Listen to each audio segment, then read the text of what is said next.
Also yesterday, in course, so Speaker of Parliament, Mr. Alban Bagbin, and addressed the media, and near my be a no speaker, my and also addressing nipa few people, but especially nipa or can nipa, Attorney General, Mr. Godfrey Yeboadame, and on Nanche, Tisiano, and was say your no kasani nipa, Mr. Kyei Mensah or say boys, where you the name because a year or say Kyei Mensah bones to ekotna a Joy FM same be a nika etuja or say Kyei Mensah bones sa semno uni mobia and kebi munina emrano munim but I do win our summa mobile parliament or master no free parliamentar kindly keep shut.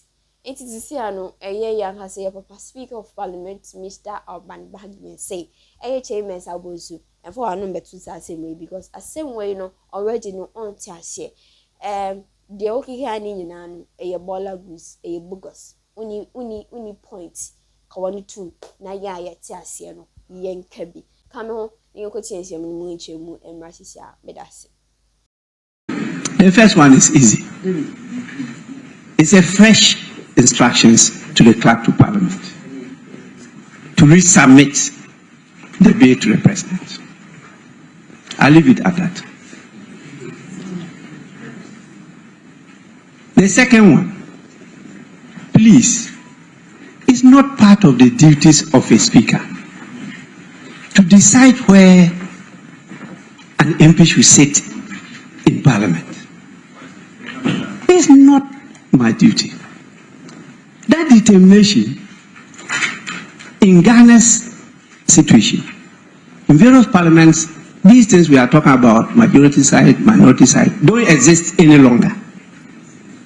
That's why in my ruling I use the term old school. The British model, government, opposition, benches, and a carpet in between them. And so when you are shifting your political lineage, you have to cross that carpet to the other side. And that is why you have the term carpet crossing. Our parliament is not arranged in the form of government and opposition. And Ghana don't like the term opposition. So we decided to adopt the terms from the United States of America, majority and minority.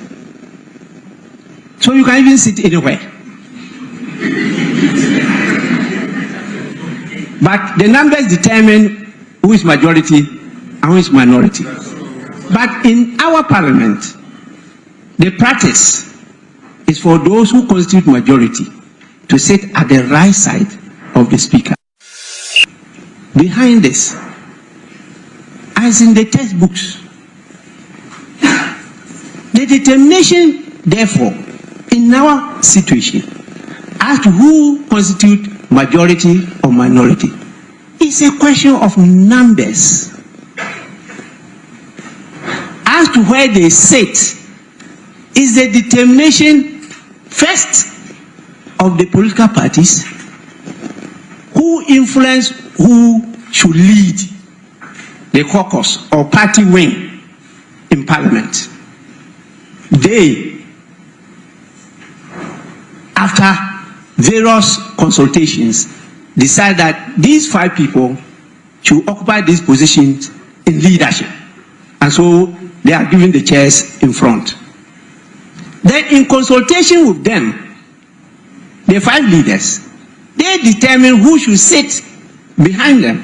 Because as a leader, you need somebody that you have trust, confidence in, who has the capacity, so that when you are in some difficulty or you have a challenge, you can just lean over and listen to his or her whisper.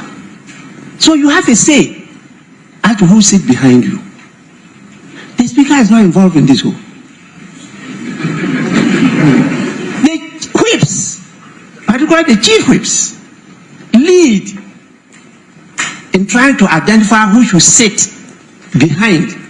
And it also has to do with years of experience in the house, and also the issue of gender and other professional backgrounds until you get to those who are at the back. Even though we don't sit on benches, we still use the term backbenchers. The speaker is not involved in this. After they have agreed on it, they then get in touch with the parliamentary service through the clerk, who will get his officer at the table, together with the marshal, and they will get the names, print them, and place them on the various tables as decided by the various caucuses. The speaker don't come in this. Please. How can you call speaker to come and decide where people should sit? It's not part of my duties. Number 3.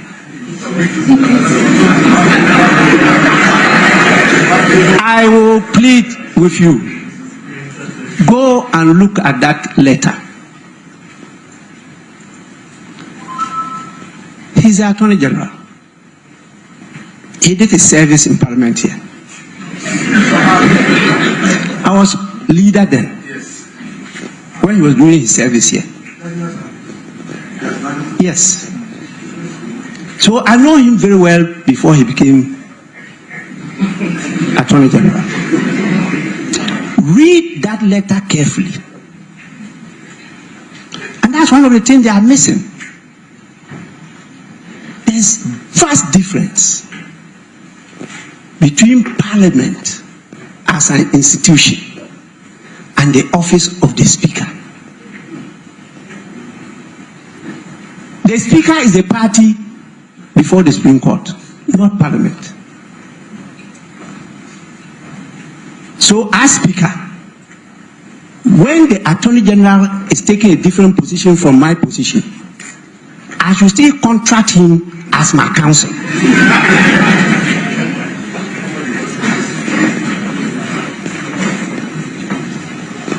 I will leave it at that.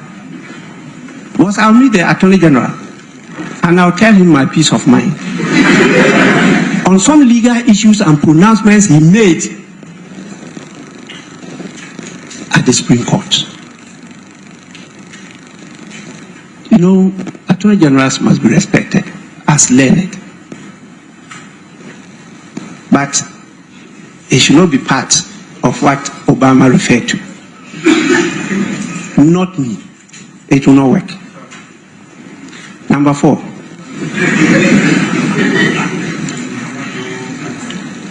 Half of the terms they use against me is part of the hazards of the work. We do everything as leaders, not to bring up our youth to believe that indecent, intemperate, insulting and offensive language is the way to go. But people interpret freedom of speech to mean that freedom of speech without responsibility. You can just use any word. But you know how offensive it is to you yourself or your parents when it's used against your father or mother. But for me, what I believe in is that you reap what you sow. That one, nobody can run away from it. I think the last question, I answered it. As to who is majority, who is minority, I made it clear to all of you. It's not a function or duty of the Speaker. Thank you very much, Right Honourable Speaker. We will take the next tranche. I see Ahmed, the Director of Media Relations, is working to do that. Again, thank you. Your name? My name is Ahmed Usman Khalid, Imam Zakaria, Ngurguruwe.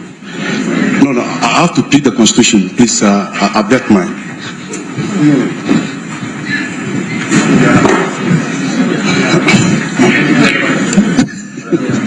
Yes, can you open Article 1 or two.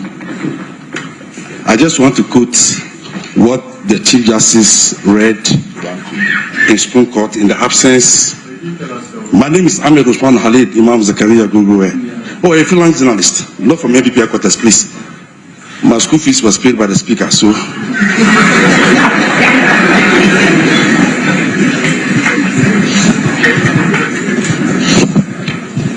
Council, Article 2. Yeah, I just want to read what the Chief Justice read in the absence of the speaker. I don't want to paraphrase, I just want to read. Article 2. She says this way: 1. A person who alleges, I'll leave all and come to surplus 4.